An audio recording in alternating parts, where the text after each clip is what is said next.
Guys, nandito na ako ngayon sa Fort Santiago. Tingnan ninyo, may nag-wedding pictorial ata. This will be my third adventure of the day. First was Rojas Boulevard, Quirino Grandstand, and then ito yung pangatlo. Tsaka yung Cap. My God, sinaunang panahon, nakakatuwa. So I'll go. Lilibutin natin yung Fort Santiago. Ganda ng Agila, girl, oh. Ayan. Ang cute lang. Ano bang tawag dito? Ayan. My tomorrow is the day. Aakitin natin tong area na to.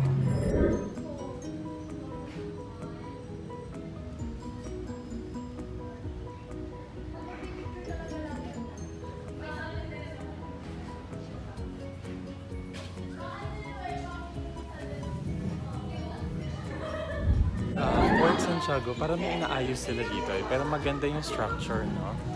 Nakakatuwa. Anyways, ang ganda ng na-amaze na ako sa mga bato-bato. Buti na at may kasama ako dito. So, thankful naman ako. Yung area kasi na to is parang close na nila. I mean, naayusin. Yan yung bentana sa taas, guys. Yan, sumisimbolo talaga ng Fort Santiago.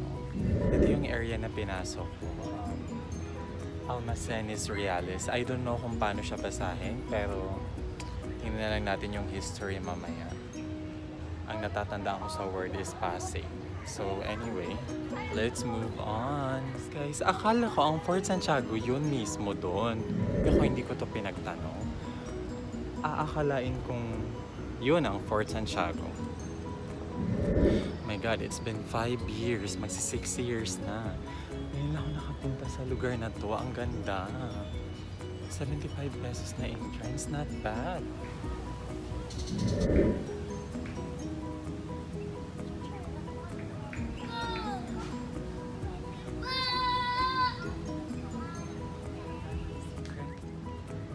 Promise, hindi may pagsasabi. Nandito tayo ngayon. Nakatayo tayo dito sa balon. Lumang balon. Kung saan nag-meet si Snow White at saka yung prince. I'm wishing. Guys, tingnan ninyo, may pato, dalawa. Nakaano sila, nakatambay sila. Ito na guys, malapit na ako sa may entrance niya mismo sa loob. Fort Santiago.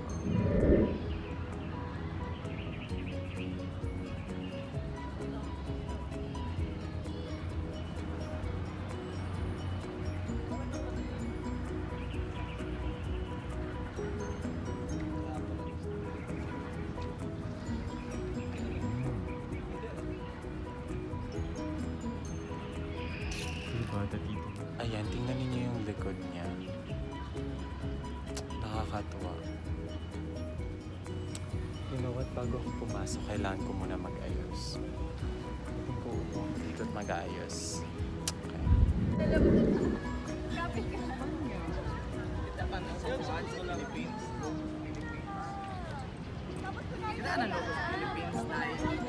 na ilayon.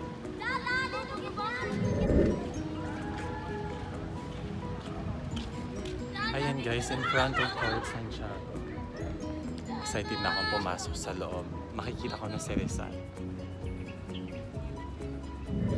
Ayan, ang ganda lang ng design, no? Ang ganda ng pagkagawa, ang ganda ng structure.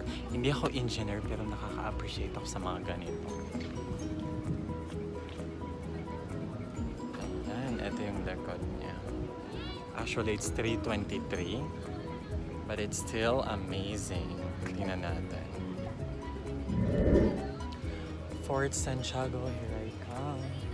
Tapos na ata naman sila mag-ayos. So, I'll go inside na. But,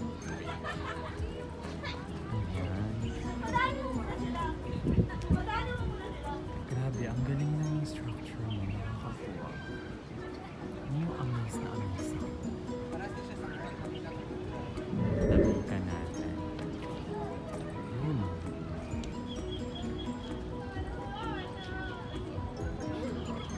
Yan. Guys, hindi ko alam pero alam niyo parang may naalala akong isang insidente.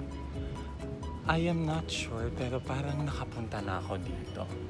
Hindi ko alam kung lately lang ba, or that was year 2007. 15 or 16 years old pa ako na nagbabakasyon kami dito sa Maynila. I think napuntahan ko na tong lugar na to. If I am not mistaken, nandito ako ngayon sa Medio Baluarte de San Francisco. Hindi ko alam, or siguro naaalala ko lang yung Port San Pedro dito. Ang ganda kasi wala masyadong tao dito sa taas. So, libutin natin tong areas na mga yellow flowers dito, which is nakakatuwa. Tsaka marami pa namang tao sa baba. So, puntahan natin yun guys at libutin natin. Ito yung area kanina sa baba. Ayan, tingnan ninyo. Ayan, grabe ang init na dito guys. Mag-shoot ka ng mga old stories such as Nena at Neneng or Lumang Simbahan, no? Ayan guys, lapitan natin si Rizal. Excited na akong maglibot. Dito ba na? Parang ulan. Alis ng mga tao. Perfect. Graha Sulaiman Theater, guys. Dito tayo papasok. Wala namang espesyal sa lugar na to. Pero I think kailangan lang natin puntahan.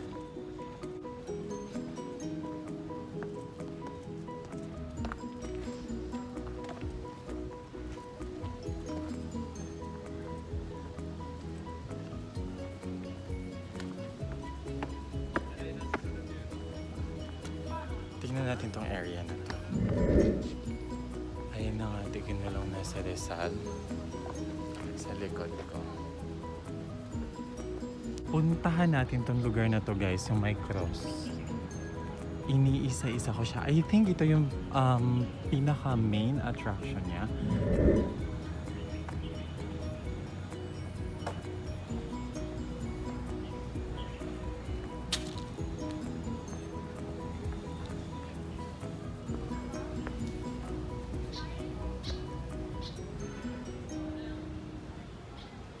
Ito yung part na kung saan titirahin na siya. Ito ang Postigo de la Nuestra Señora del Soligar. Ayan.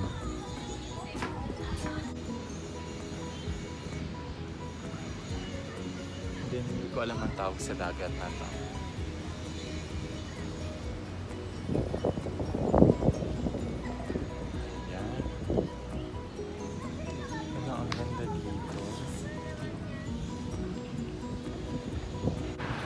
Guys, yung mga pinicturean ko, bibidyoan naman natin.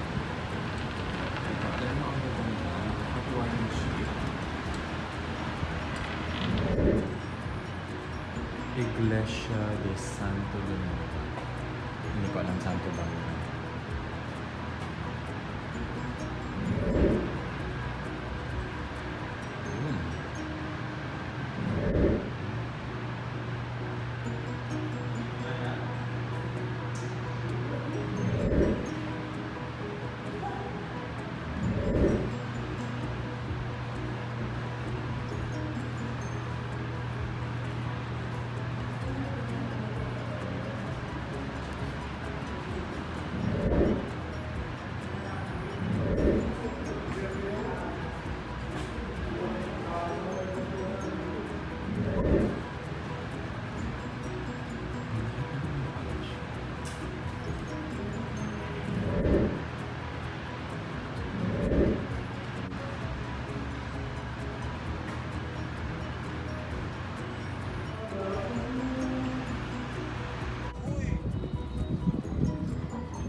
This one, no? Pero talagang nakakatuwa siya.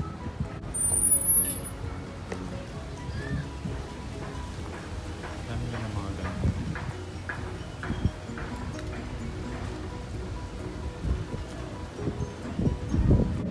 ikaw ang pinaka masusolo ko kasi nandito ka sa pinaka galing. Malapit ko na sa'yo. Parang feeling ko ng panahon siguro nang mamacho ng mga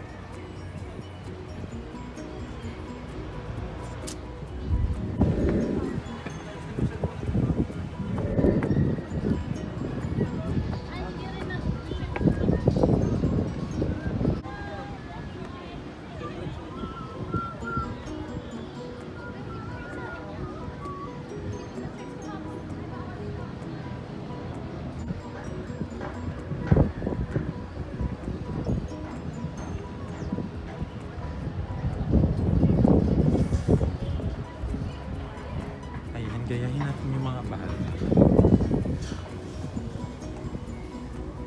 Itong area na to, guys.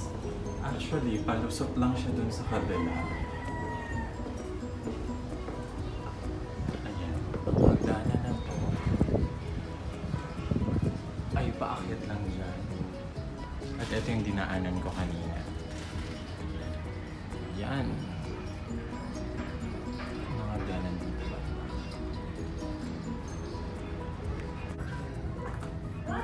Grabe ang taas. Grabe guys, sobrang yung taas.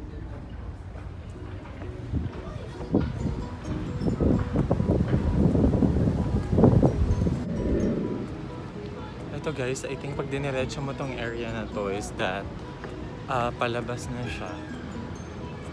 Tingnan niyo yung mga tao sa dulo. Ayan yung Santa Barbara Cathedral, yung gilid niya mismo. Ito ay yung parang second floor. Saan ba yung daanan dyan banda, no? Nagkamali ako ng dinaan. Ang dami dito puno ng mangga.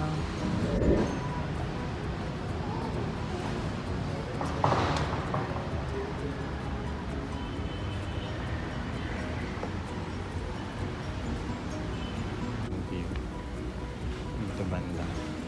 Gosh, nag-enjoy ako sila.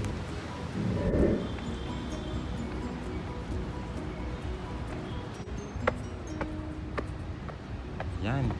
Naka 2 minutes na ako sa video na. Pababa na ako at lilibutin ko na yung ibang sulok nitong Fort Santiago. Meron pa akong mga areas na hindi napuntahan, so I need to go in that areas. Guys, ito yung parang museum niya. Halina't pasukin natin. Yan. Papasok na ako sa loob.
Grabe guys, eto na ako't nakapo. Alam niyo bang pagod na pagod ako?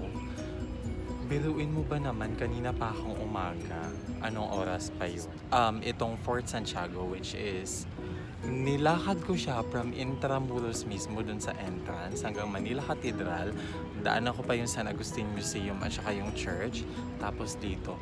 My God guys, pinakadulo pala siya.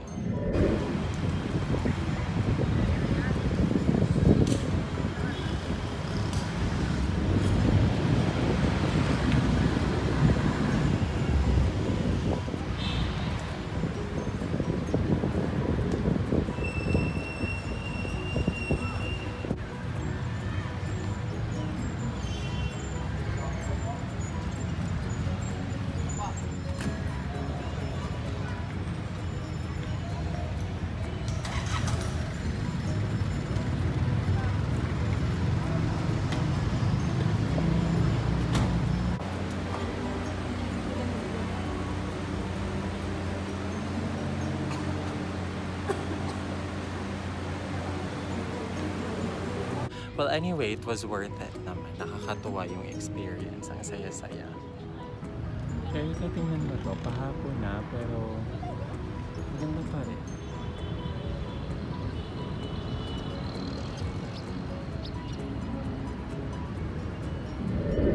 Nakakatuwa, no? Ano yung hapon? Nandito ako sa parang bubong. My gosh, pagod na ako. Hindi ko na alam yung gagawin ko, Erica. Ang dami kong adventure this day. Pero yung damit ko, isa lang. Pero majorities of the adventures, hindi naman mainit. Slight lang yung iba. Pero talagang nakakatuwa.